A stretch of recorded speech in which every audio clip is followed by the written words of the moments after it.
If you watched part 1, you remember where we left off. We were in ancient Egypt. Cats were sitting on golden pedestals. They were worshipped. They were mummified like pharaohs. To harm a cat was a capital offense. They were, literally, gods on earth. It was the golden age of the cat. But gold doesn't last forever.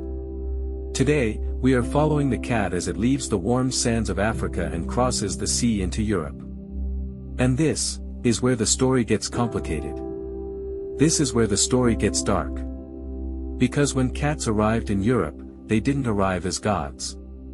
They arrived as contraband. Then, they became tools for an empire. And finally, they became the target of one of the most horrifying campaigns in human history. How did an animal go from being worshipped in temples to being hunted in the streets of London and Paris? How did the ancestors of the cat sleeping on your couch right now survive the collapse of the Roman Empire, the superstitions of the Middle Ages, and the Black Death? Today, we aren't just looking at history. We are looking at a survival story, against impossible odds. Welcome back to the channel. If you're new here, this is part 2 of our deep dive into the history of humans and cats. If you haven't seen part 1 on Egypt, I've linked it below. It sets the stage for everything we're talking about today. We dive deep into history, archaeology, and genetics here to understand the animals we love. If that sounds like your kind of thing, hit that subscribe button and the bell so you don't miss part 3. Okay. Let's get the cats out of Egypt. Here is the first problem. Egypt didn't want to share. The pharaohs knew the value of cats. They were state secrets. They held a monopoly on the ultimate pest control technology. There were strict laws against exporting cats. But you know how history works. If something has immense value, someone is going to smuggle it. Enter the Phoenicians. The great merchants of the ancient world. They sailed everywhere. From the Levant to Spain, even up to Britain. They had grain on their ships. Grain attracts rats. Rats destroy profits. Archaeological evidence suggests that Phoenician sailors started borrowing Egyptian cats for their long voyages. Suddenly, these Egyptian deities became working sailors. Slowly, port by port, cats started leaking into southern Europe. First Greece, then Italy. But the Europeans didn't see gods. The Greeks actually preferred weasels and ferrets for pest control at first. They thought cats were a bit unsettling. A bit too independent. There's a famous Greek comedy writer, Aristophanes, who used "the cat did it" as a running joke for whenever something went missing in the house. Some things never change, right? But eventually, the superior mousetrap won out. The weasels were fired. The cats were hired. And just in time for the Roman Empire. An absolute machine of conquest and civilization. The Romans didn't care about fluffy deities.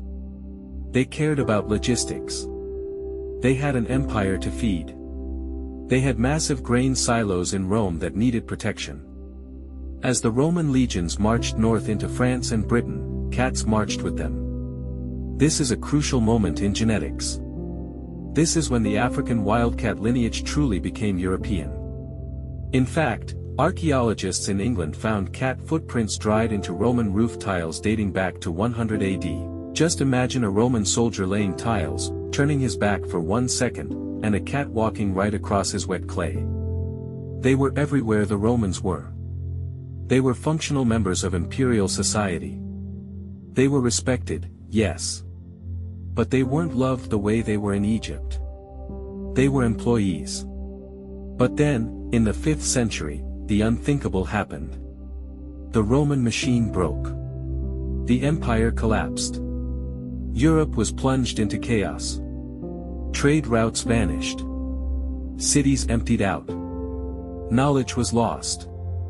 And the cat was left stranded in a hostile new world. The protection of the empire was gone. And something else was rising to take its place. This is the turning point. Up until now, For thousands of years, the human-cat relationship was based on a simple deal. You eat the rats, we give you shelter. It was a partnership based on agriculture and logic. But in the Middle Ages in Europe, logic was replaced by fear. The cat was about to lose its job as a protector and become a symbol of something terrifying. The Golden Age was officially over. The Dark Age of the cat had begun. Why did medieval Europe turn against the cat? It's complicated, but it boils down to symbolism. In a world obsessed with obedience and hierarchy, the cat was fiercely independent. You couldn't control it. And who else couldn't be easily controlled by the medieval power structures? Independent women. Cats became associated with paganism, with old traditions, and eventually, with witchcraft. The narrative changed. They weren't catching mice anymore, they were spying for the devil. Their nocturnal habits, their glowing eyes, it all fed into a massive cultural paranoia. In the year 1233, Pope Gregory IX issued a document called the Vox in Rama. It was the first official church document that condemned black cats as incarnations of Satan. This wasn't just rhetoric. It had horrifying real-world consequences. For centuries across Europe, cats were rounded up, tortured, and killed in mass public spectacles. It was a genocide of an entire species based on superstition. And the tragic irony? The humans were hurting themselves. By killing the cats, Europe destroyed its own immune system. When the bubonic plague, the Black Death, arrived in the 14th century, carried by fleas on rats, the rats' natural predators were gone. The plague wiped out nearly half the population of Europe. We can't say for sure how many lives would have been saved if the cats had been left alone, but the correlation is devastating. We broke the ancient deal, and we paid the price. It took centuries for the fear to fade. It really wasn't until the Victorian era that cats started to be seen as beloved household pets again in the West. When you look at your cat today, you aren't just looking at a pet. You are looking at a survivor. Their genetics carry the story of Egyptian temples, Roman ships, and the darkest nights of medieval Europe. Despite everything we did to them, they stuck around. They kept their end of the secret deal. This was the hardest part of their history to tell. But the story isn't over.